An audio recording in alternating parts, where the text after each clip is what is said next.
香港係一個天橋城市，截至2022年12月，行人天橋數目已經超過1000條，當中有唔少天橋因為電影或者特色設計，成為熱門打卡地方。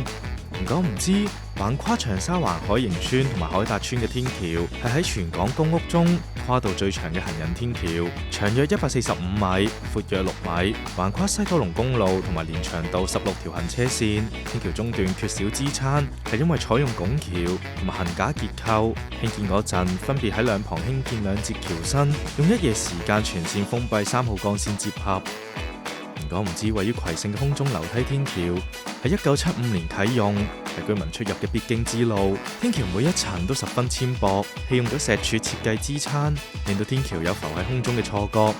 唔講唔知，將軍澳跨灣大橋係香港首條結合行車道、單車徑同埋行人路嘅高架橋，長約1公里。最具特色嘅就係位於中間嘅蝴蝶形拱橋，係全港跨度最大嘅鋼拱橋，闊200米，高70米。